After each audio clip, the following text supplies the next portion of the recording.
Welcome to my YouTube channel. ഞാൻ ഇന്നിവിടെ തയ്യാറാക്കാൻ പോകുന്നത് കൂന്തൽ ബിരിയാണിയാണ്. കൂന്തൽ ബിരിയാണി തയ്യാറാക്കാൻ വേണ്ടിയിട്ട് എനിക്കിവിടെ കുറച്ച് കൂന്തൽ കിട്ടിയിട്ടുണ്ടായിരുന്നു. അത് ഞാൻ നന്നായിട്ട് കഴുകി വൃത്തിയാക്കി ചെറുതായിട്ട് കട്ട് ചെയ്ത് നന്നായിട്ടൊന്ന് പിന്നെയും കഴുകി വാരി ഒരു അരിപ്പ പാത്രത്തിലേക്ക് വെള്ളം ഊറ്റാനായിട്ട് വെച്ചിട്ടുണ്ട്.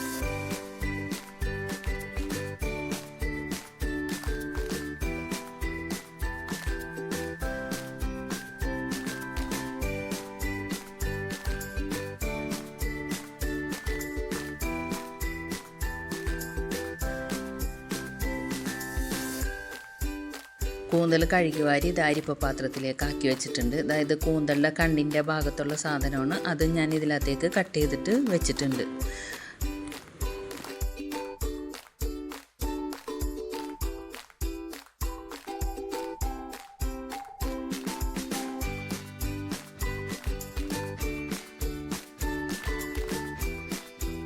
വെള്ളമെല്ലാം പോയതിന് ശേഷം നമ്മൾ ഇതിനകത്തേക്ക് ഒരു 4 ടേബിൾ സ്പൂൺ മുളക് പൊടിയും ഒരു 1.5 ടേബിൾ സ്പൂൺ മഞ്ഞൾപ്പൊടിയും ആവശ്യത്തിനുള്ള ഉപ്പും ചേർത്തിട്ട് നന്നായിട്ടൊന്നെല്ലാം തിരുമ്മി എല്ലാ ഭാഗത്തേക്കും മസാല ആകുന്ന രീതിയിൽ തിരുമ്മി കൂട്ടിയിട്ട് കുറച്ച് നേരത്തേക്കൊന്ന് മാറ്റി വയ്ക്കണം.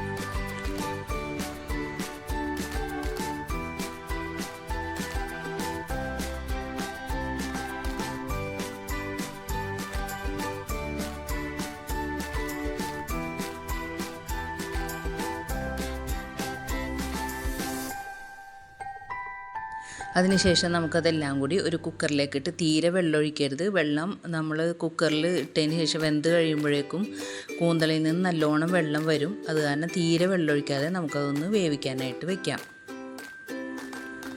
ഒരു 2-3 വിസിലടിപ്പിച്ച് ഒരു 15 മിനിറ്റോളം സിമ്മിലിട്ടിട്ട് വേവിച്ചെടുത്താൽ മതി. കൂന്തൽ നന്നായിട്ട് വെന്തിട്ടുണ്ടാവും.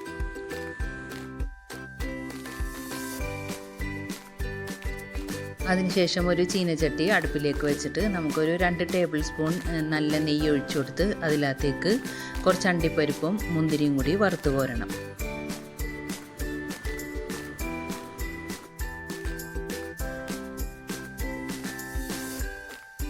അതിനുശേഷം നമുക്ക് പൊരിച്ചു കോരാനായിട്ടുള്ള സവാള അതും ഇട്ടിട്ട് നന്നായിട്ടൊന്ന് വഴറ്റി നല്ല രീതിയിലൊന്ന് അതും നമുക്കൊന്ന് വഴറ്റിയെടുക്കാം, മൊരിയിച്ചെടുക്കണം.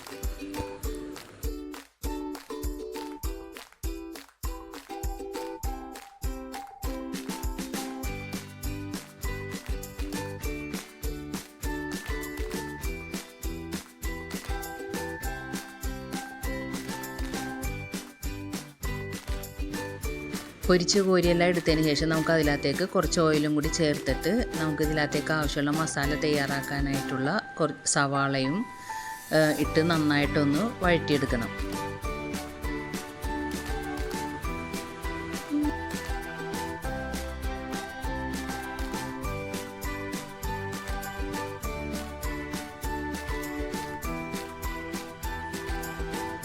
സവാള അവിടെ നിന്ന് വഴന്ന് വരുമ്പോഴത്തേക്ക് നമുക്ക് വേവിച്ച് വെച്ചിരിക്കുന്ന കൂന്തൽ തുറന്ന് നോക്കാം.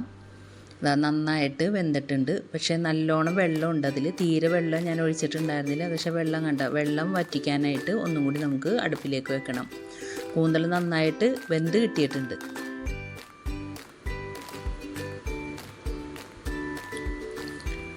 അതിനുശേഷം നമുക്ക് ആ വഴന്ന് വന്നിരിക്കുന്ന സവാളയിലേക്ക് ഇഞ്ചി, വെളുത്തുള്ളി, പച്ചമുളക് എല്ലാം കൂടി ഇട്ടിട്ട് ഒന്നും കൂടി ഒന്ന് നന്നായിട്ട് വഴറ്റിയെടുക്കണം.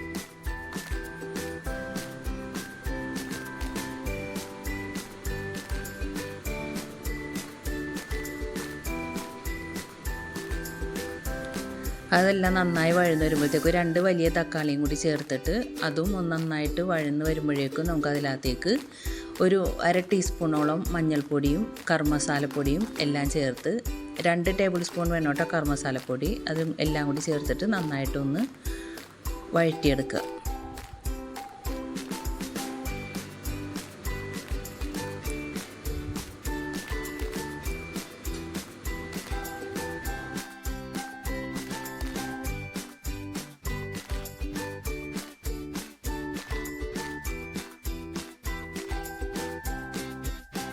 മസാല വഴറ്റിയെടുക്കുന്ന സമയത്ത് ഞാൻ കൂന്തലിലെ വെള്ളം വലിഞ്ഞതിന് ശേഷം അതൊന്ന് ചെറുതായിട്ടൊന്ന് ഫ്രൈ ചെയ്തെടുത്തിട്ടുണ്ടായിരുന്നു. അത് ഈ മസാലയിലേക്ക് ഇട്ട് നന്നായിട്ടൊന്ന് മിക്സ് ചെയ്ത് കൊടുക്കുക.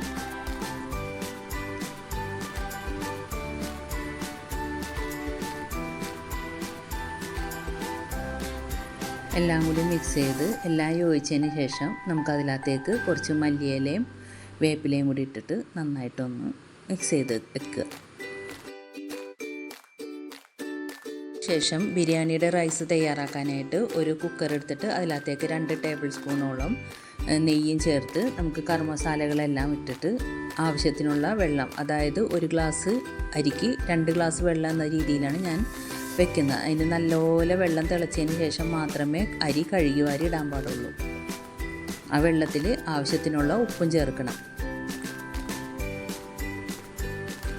അരിയിട്ട് നന്നായിട്ട് തിളച്ചതിന് ശേഷം മാത്രമേ നമുക്ക് കുക്കർ നന്നായിട്ട് മൂടി വയ്ക്കാനും അതിൻ്റെ മുകളിൽ വെയിറ്റ് ഇട്ടിട്ട് സിമ്മിലേക്ക് ഇടുക. ഒരു 8 മുതൽ 10 മിനിറ്റ് വരെ സിമ്മിലിരുന്നിട്ട് ഓഫ് ചെയ്യുക. വിസിൽ വരേണ്ട ആവശ്യമില്ല.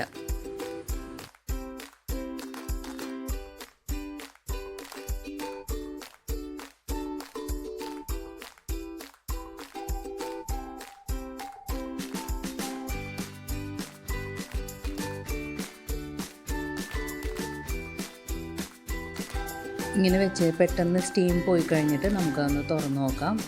എന്നിട്ട് ഇതാവുന്ന ഇളക്കി കൊടുത്തു കഴിഞ്ഞാൽ റൈസെല്ലാം വിട്ട് കിടക്കുന്നതായിട്ട് കാണാൻ പറ്റും.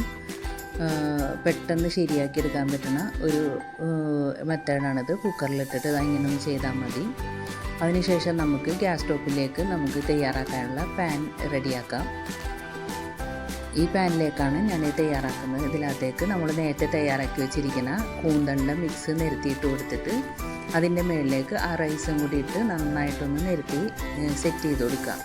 ശേഷം അതിൻ്റെ മുകളിലേക്ക് നമ്മൾ നേരത്തെ വറുത്ത് കോരി വെച്ചിരിക്കുന്ന സവാളയും അണ്ടിപ്പരിപ്പും മുന്തിരിയും എല്ലാം കൂടി അതും ഒന്ന് നിരത്തിയിട്ട് കൊടുക്കുക.